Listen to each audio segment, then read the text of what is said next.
So it is Saturday, but I must admit, we are no longer at Origins Game Fair. We are actually off-site, enjoying a few adult beverages. But today is Free RPG Day, and I have been talking for the last 2 weeks about highlights of Free RPG Day, and one of the biggest highlights I kept telling you to go over to your friendly local game store to get was the quick start for Warhammer 40k Wrath and Glory, which looks like it's about 40 pages. That looks pretty sweet. And Stephen Rhodes, one of the writers of the game, is sitting here enjoying a adult beverage, and we're going to talk a little bit about the game. Yes, Stephen, thank you so much. Thank you for sitting down with me.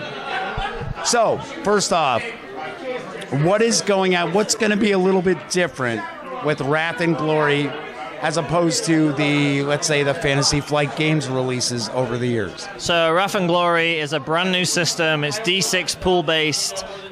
We've tried to streamline the system, make it as smooth and elegant as possible for like 40k fans, but also RPG fans. So we want to make it so it's really accessible for everyone. So we've streamlined it down, a bit like how 5th edition did. We want to boil down the system, make it really accessible, really user-friendly, and we wanted to focus that on the D6 because obviously 40k fans will know D6 is where it's at. It drives the system. Exactly. So we wanted to make a similar system. We use similar keywords from 40k, so people who come from 8th edition will immediately recognize terms like mortal wounds, the keywords. So we wanted to really bring it into that 40k experience where it feels like part of the universe that Games Workshop have established. Now, Stephen, you had mentioned 8th edition, which is a fairly new release from Games Workshop. It's been out for a few months, but the one thing that a lot of people were kind of curious about was Wrath and Glory going to be set in that really new 8th edition setting? Because for the first time in a long time, Games Workshop has really shaking things up. Yeah, for sure. Like they took really bold steps with 8th edition, with advancing the story, bringing Primarchs back, like tearing the galaxy in half. Right. Really cool stuff that really advances the narrative of the 40k universe. And we're setting Wrath and Glory right in the middle of that. Like our campaign and our supplements are going to be set in the Imperium Nihilus, which is the dark side of the Imperium, where there's no Astronomicon, there's no light of the Emperor. Everyone's kind of like feeling like it's the end times. There's isolation, there's desperation, and we set our storylines and our narrative right in the heart of that. So players really get to feel like they're part of the current timeline. And as Games Workshop advance their storylines, our books and our supplements will move with them. So we will reference events that happen in the 40k 8th edition timeline in Wrath and Glory.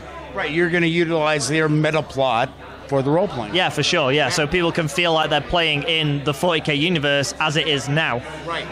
But the rule system that we developed, like, is so flexible that if you want to play outside of the narratives we've developed and the Games Workshop have developed, you can totally do that. Like, what I like about the new 8th edition is that they keep jumping in time. So they like jump 100 years every so often to advance the timeline. So there's that whole period of time where we don't really know what happened or what the details are. So that allows GMs and players to really go in with Wrath and Glory and be like, okay, what happened in this system during this 100 years? Yeah, and fill in their own details and really feel like they're adding to their own narrative, which I think is really important for a roleplay game. Now, one aspect that I found with the new 8th edition is that, especially from a role-playing game perspective, is you can toss a whole lot of different characters from different factions into the mix. Yeah, with the new timeline, because Chaos is kind of like the big bad. They've kind of like ruined everything for everyone, not just the Imperium, but like the Xenos races. We're introducing, like, you can actually play as Eldari, you can play as Orcs, and that kind of makes sense for now because in the current timeline in the universe, everyone's kind of just trying to survive. Right. So the fact that the whole resurrection of Gilliman, the Eldari helped make that happen because it's like tenuous alliances with like people who would have been the enemy are now kind of like allies because Chaos are really the big bad. Like when you got a bigger threat to deal with, your so-called bad guys are like can kind of be allies in times of crisis. The enemy of my enemy. Exactly. Yeah. Except for Tyrannus, they're always bad guys. No, there'll be no alliances with Tyrannus. No one wants that. So the core book is scheduled for, as far as I understand, I think it's still on pace for a Gen Con release. Yeah, we're doing pre-orders now, so you can pre-order the game. We're allowing you to pick it up at Gen Con. We're also going to be selling the core book at Gen Con, and then the full retail release will follow probably like 4 or 5 weeks after that. And there's a lot involved in the pre-order, which I believe was about a week ago it launched. And it's not just the core book. Now, Stephen, as far as the additional, I know you're a writer, so maybe you don't dive into the nitty-gritty of it. There are quite a few other products that are involved in the pre-order. Can you tell us about a few of them? Yeah, like we're doing, we have like decks which you can use as game supplements, so you don't have to use the tables in the book. Like we have really nice prop decks. We have tokens for Wrath and Glory, which as well as being the name of the game, we have actual mechanics in the game named after those things. I think yesterday we announced that if you pre-order, you get one of the limited edition t-shirts, which has like an alternate version of the core rulebook cover on, which is beautiful. Like the art is amazing. It is very cool art. Yeah, and as the pre-order goes on, we're adding more things. Like we added Ogrin and the light halflings, but they're not halflings. What are they called? The stout. The stouts? Squats. That's it. There we go. Alcohol. I told you, I got to. Yeah, well, yeah. Adult beverages. Yeah, so we've added Ogrins and squats. I admitted that I hadn't actually delved into Warhammer 40k since like 3rd edition, so I'm being very honest. Hey, I used to talk a lot of schmack about Games Workshop. Yeah. Which, of course, Ulisses North America is not Games Workshop. No. But I have taken a look at the 8th edition, and I have to admit, maybe the mechanics I'd tweak a little bit here and there because I'm an old school gamer. Yeah. No game is ever perfect, but I do love the setting. I think the setting is awesome. Yeah, I mean, I've been playing 40k since I was like 10 years old, and it's like I've always been, even when I've not played the game, like when I've been like busy like at university or with work, I've always followed the lore, the narrative. I've always read the books. I've always been engrossed by the world that, like the universe that 40k establishes. And, which Games Workshop has always done. It's always, even for fantasy gamers with their fantasy systems. Yeah, their worlds are... It's the background that draws everybody else. It really is. Like, they have such incredible characters, worlds, like themes that they explore. So with Wrath and Glory, we really wanted to keep that going and really make it feel like, for the first time, I think, well, I've played all of the 40k RPG products, and I feel like Wrath and Glory is the first one where it really feels like you are part of the 40k universe, and you really feel like through the game systems and the narrative that you are playing in the universe. I think that's a really important factor that this game has. Stephen, is there anything on the horizon that you think you might be able to share with our audience that might not be floating out in the interwebs right now? So we finished the first wave of books, which is like the core rule book, the initial like starter adventures.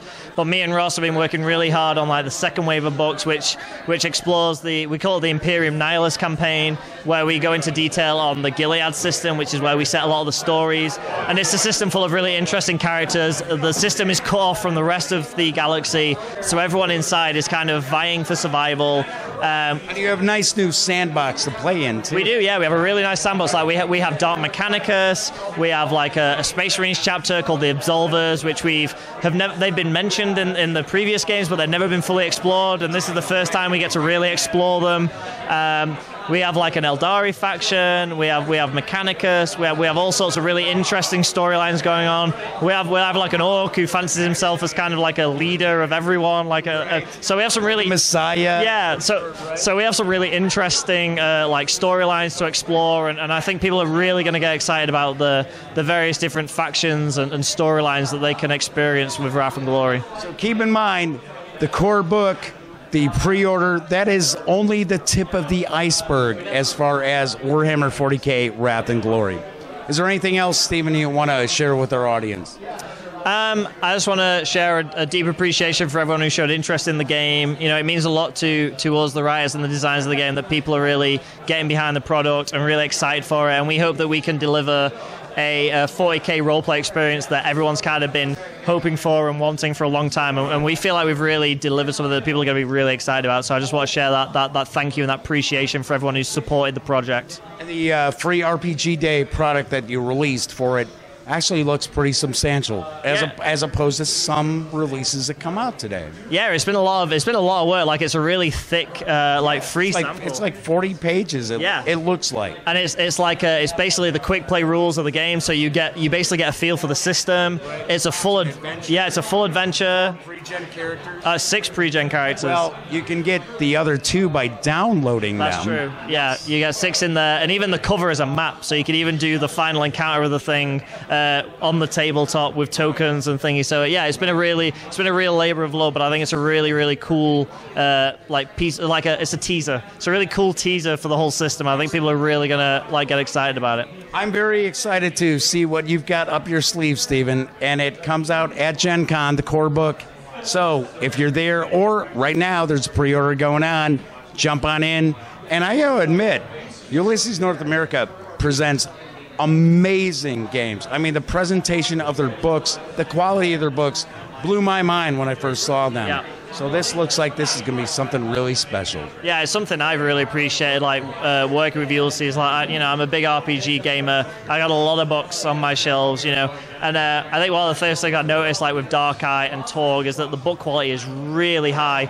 It stands out. Yeah, it's just so nice, and I think you can definitely expect that same level of quality from Wrath and Glory the same way, because I think they really focus on quality. Excellent. Stephen, thank you so much for taking time away from your Stella for us to sit here and talk about Wrath and Glory. It's a pleasure. Thank you. Thank you. All right, so our preview coverage of Warhammer 40k Wrath and Glory is going to continue here off-site at Origins Games Fair. And I am going to talk to Ross Watson, who is the, I believe, lead designer on the project. That's right, yeah. This was a project that I was very excited to be in charge of because I wanted to design a game. You can shake my hand and say hello. It's okay. I mean, I don't bite. Hello. Hello, Ross. This is day 3 of Origins or day 4? No, it's 3. Well, actually, I lost track. 4. Yeah. It is 4. Sorry, my brain's a little fried at the moment. But hey, I'm media. You're not the first guy I've talked to all weekend long. No doubt. So. Well, thank you for letting me be on the show. First of all, let me be clear about that. Right. But yes, my name's Ross Watson. It's exciting to meet you and be part of your show. And Wrath of Glory, Warhammer 40k Wrath of Glory is the game I'm very excited to work on because it's really the first time I've been able to design a game from the ground up as my own production. Right, exactly. So what have you worked on in the past? A few of my highlights are things like Savage Rifts, Star Wars Edge of the Empire, all of the Warhammer 40k roleplay lines from Fantasy Flight games like Dark Heresy, Rogue Trader, Deathwatch, and probably most recently Torg Eternity. I'm sorry, I haven't heard any of those. Okay, I'm not familiar with any of those. Okay. In fact, RPG, I'm not sure. Could you explain what that means? Nice try. I see through you on this one. That's a pretty sweet CV, I guess we can say. Thank you. Yeah, well, I've been very fortunate to work on a lot of really, really cool projects in my life. A lot of great people, some of whom have come over to work on Wrath of Glory with me. So. Right. In fact, Stephen Rhodes, you talked to him recently. Exactly. And, yeah. I just talked to Stephen, so he's told me everything about the game, so I'm not sure why we're talking. Why are we talking? I'm just joking. So what can I tell you about Wrath of Glory that Stephen hasn't already covered? So I would take a guess. I'm just pulling this out of a hat. Okay. So you're kind of the American contact liaison as far as Ulisses North America on this project, as well as being the lead designer. Pretty much, yeah. I guess that's not a bad way of looking at it. Although I spend most of my time working on the game. The Ulysses is a really great company. We have a lot of stuff going on at North America, like Torg, Fading Suns. So the Dark Eye. Yeah. Forget that. Yeah. So my primary responsibility is to look into that, but I do occasionally, look in on things like Torg Eternity. For the Living Land source book, actually, it's coming out very recently. Something I worked on as well. So. Oh, really? Yeah. Because that is something I'm going to talk to Eric Simon a little bit about, because Torg Eternity is a gonzo setting. Yes, it is. And I'm looking forward to much more meaty content coming out for that. But we're not going to talk about that because we're here to talk about Warhammer 40k. Yeah. Right. So from my understanding, as far as if I was paying enough attention to Stephen, is that you're kind of getting away from a lot of excess crunch to the system. Not that it's a very rules light system, but you want the players to be able to crack open the book and jump in and start playing without spending about a month studying the rules. Am I correct? That is definitely correct. I've really been inspired by a lot of games recently that have approached not a rules light per se, but a very streamlined approach to it. Exactly. Their mechanics. Torg Eternity, Dungeons & Dragons 5th edition. Yes. These are games that I've really been inspired by. Exactly. And you can see some of their DNA in this game. One of our design goals was to make sure you didn't have to look up a lot of material in the book. So a lot of what we're doing, we're putting right on the character sheet, or we're putting on cards that you can use instead of having a chart in the book, although that is also there. So yeah, it is designed to be fast play and easy to learn. And if one thing we found from all our demos we've run here at Origins, this is actually the world premiere of getting people to play it. Right. And today was free RPG day. And yes, exactly. And Blessings on the Heralded. Correct. Was the free RPG Correct. release. And we've got a lot of comments from people who have played all of our demos this weekend that one of the things they really enjoyed the most was that it was very quick to pick up and they could just learn it right away. Right. So get focused on role playing as opposed to, all right, so what mechanic do I need to worry about now? Well, I've been inspired by a lot of stuff that John Wick has worked on, and one of his core ideas is that the mechanics should really support the story, support what you're trying to do in the game. It's all about story. It's not mechanics. Well, he would argue that story is mechanics, but you're on the right track, at least as far as I'm aware. So the mechanics. I'm familiar with John's philosophy. Yeah, Sean's a great guy. We talked to him on Wrath of Glory as well when I was down in Phoenix. So, nevertheless, yeah, the idea is that the rules should kind of get out of the way and let you role play with this game, and it does. One of the ways we did that is we kind of simplified, shrunk down the number of skills. We made it to where. For a bad guy, for example, all the special abilities are right there in the entry. You don't have to look up a whole bunch of different talents and skills and things like that.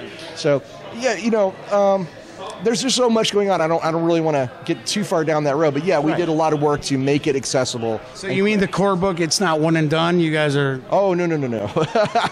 No, our plan is to do a lot. 40k is a huge iceberg of lore that goes back like 30 some odd years, and our core rulebook is just sort of the tip of that iceberg. Right. And we have plans to do a lot more to cover the vast, awesome stuff that happens in the 41st millennium. Right. And in my own opinion, just my opinion, Ulisses, Spiel, and they're, I guess we would say, offshoot Ulisses North America. They're sitting there and saying, well, this is going to be a really good system. This is going to be really good for us. And I personally think they don't realize how big this game is going to be.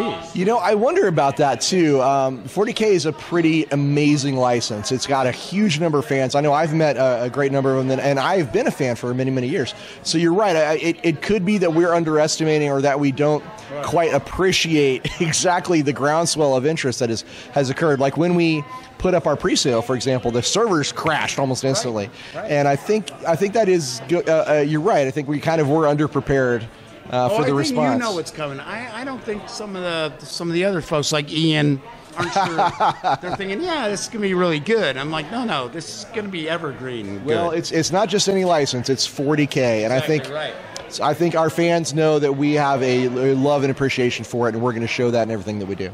Wonderful. Ross, anything else you want to share about Warhammer 40K Wrath and Glory that's on the horizon or something people want to look out for? Oh, absolutely. We've got new products that are coming down the pipe for this product. Of course, we're right now in our pre-sale for the core book and Dark Tides, which is our adventure book, and we've got a starter set and a whole bunch of other material just to get you off the ground and get you running.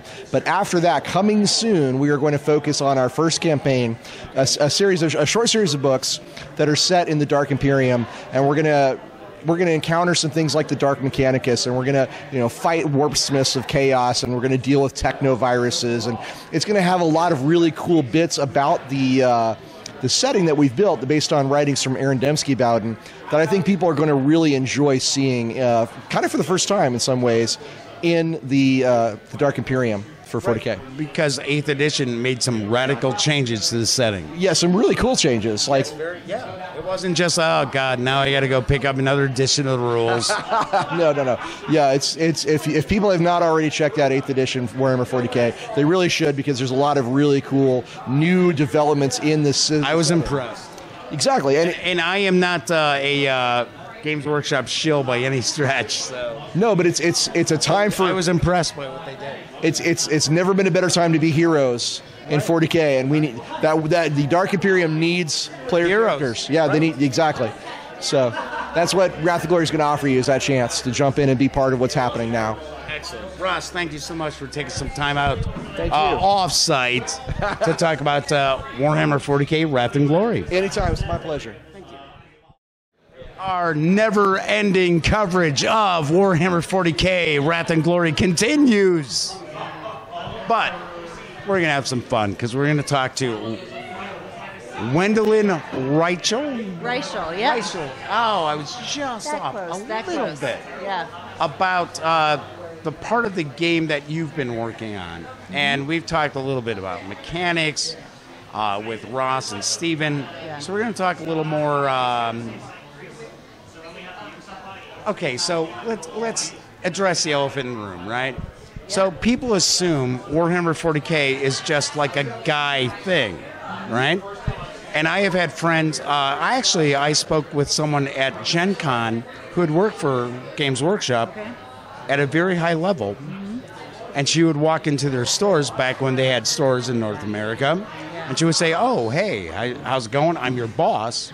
And she would be told that you can't be our boss because you're a woman. You don't play any of our products, and we don't hire women for the company. And it was like, oh, so how quickly was he in the unemployment line?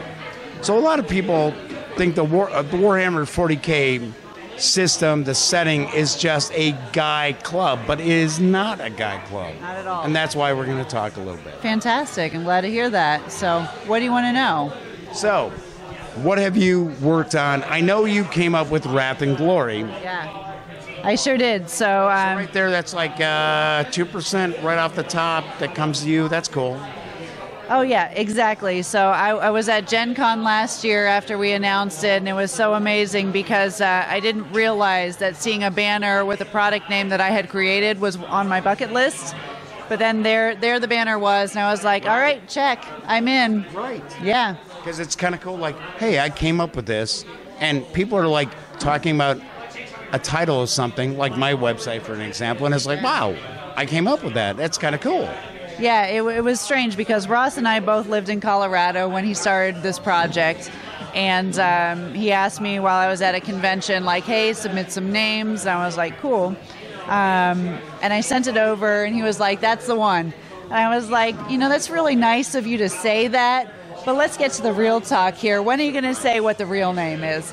And then the email started coming. I was like, okay, maybe this is the thing. Right, and that's pretty cool. Yeah. But, I mean, come on, the title of the game is not a big deal. You've got a lot of stuff cooking in this new system, which for most people, they are going to see a little further down the line outside like the core book release. Right. So I worked on the corruption rules for this. I worked on threatening task resolution. And, one of my favorite things about Warhammer is that you start off as pure as you're ever going to get, and everything goes downhill from there. And I think leaning into the... Like most things in life. Yes. I think leaning into the corruption is a really fascinating part of the role play. So that's one of the parts I was jumping on to work on when we were at Gen Con last year. So there's that. I worked on the convention scenarios that we're running right now at Origins and Gen Con. Were you involved a little bit in the free RPG Day release as far as the adventure for that? So I helped to play test it, but other than that, I didn't work on it. But I have... I've seen the product. It's beautiful. I'm really looking forward to running it. And the convention games that I'm running are just a fantastic time. Everybody's leaving with a good impression of the system and a big fat smile on their face, and that's what I want to see. So what are some of the folks who are playtesting it saying to you? And I'm not talking about like the die-hard, oh, I can't believe the Eldar or the Eldari, and oh my God. I'm talking about the average Joe or Jane off the street who are like, this looks kind of cool. I guess I'll play a demo game. What are they telling you about this system? So they love that the players have a higher degree of authority of narrative control. And that's one of the things I've kind of brought over from the indie side that I really loved and worked with Ross to help get into the game. So the Wrath resource is a token that you can spend to add a narrative element to the game. So one of my commissars... Like a Fate token or a Benny or the various different... Right. Like poker chips that you can toss in. Exactly. So I'm saying I'm changing the way this game's going to look.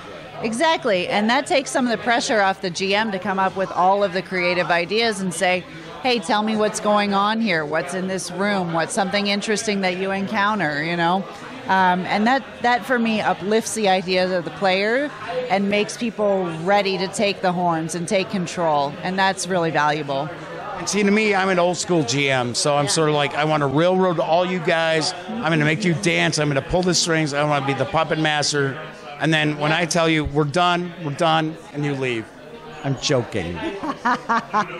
Yeah, that is not the way I GM at all. I love story games and GM-less games, right. So this is pulling in a lot of elements of that.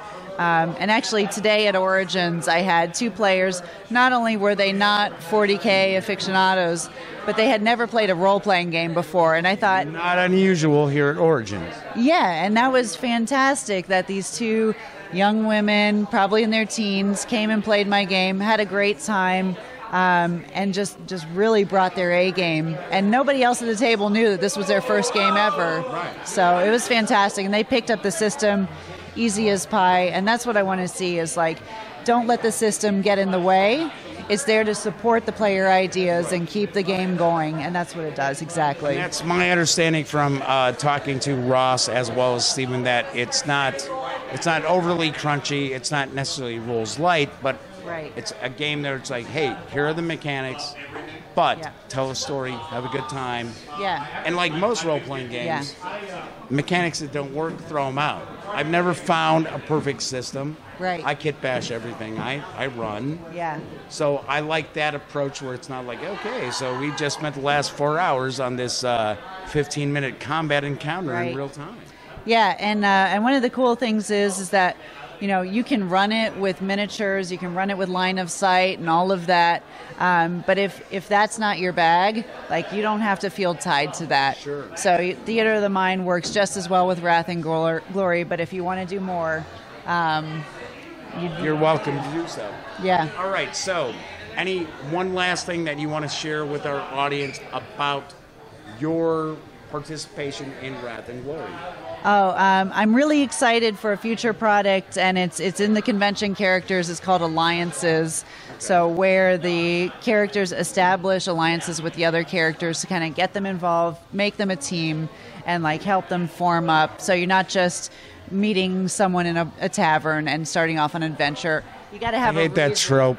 You have to have a reason to care about what's happening and not to be a murder hobo, and that kind of accountability is right there for you. Immerse your character into the story. Exactly. So that's what I love. I'm looking forward to when that comes out after the core book sometime. Fantastic. Yeah. Wendelyn, thanks for taking a few minutes to sit down here and and talk a little bit about Wrath and Glory. Thank you so much. Emperor protects.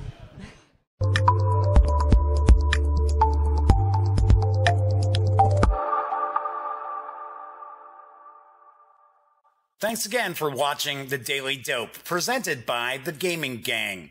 If you like this episode, be sure to give it a quick thumbs up. And if you dig the channel, please subscribe. If you'd like to check out our previous episode, click right here. And if you want to check out a somewhat randomly selected episode, give a click right down here.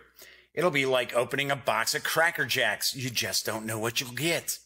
Once again, thanks for watching, and I'm Jeff McAleer.